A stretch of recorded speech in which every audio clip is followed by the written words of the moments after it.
If you're trying to keep your French or patio door open, but the wind swings it, you will need to buy a hook and eye door holder. So first I'm gonna show you how to install it, and then I will show you how to use it. Step 1. Insert the hook end of the holder already on the handle, and then position the bracket in the place that you want to install the hook. Once you got the position right, then mark the 2 holes of the bracket, and then use a 6mm masonry drill bit. Put the wall plugs next to your drill bit to approximately check the length of drill bit that you need to drill onto the wall, and drill 2 holes. So don't drill deeper than necessarily, just drill a bit longer than the wall plug.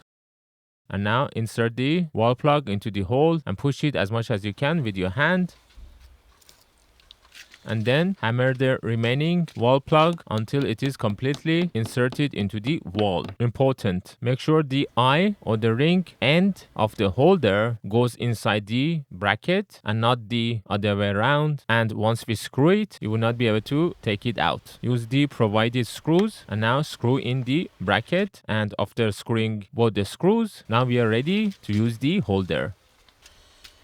To keep the door open, bring the door towards the hook and then simply push down the hook from the top of the handle. This would then secure your door and prevent it from swinging. You can pull up the hook to remove the holder, or you could simply pull the door and the hook would automatically open. If you liked this door holder, you can buy it using the Amazon link in the description. If this video helped you, please don't forget to like and subscribe to support my channel. And if you still have any questions, let me know in the comments below.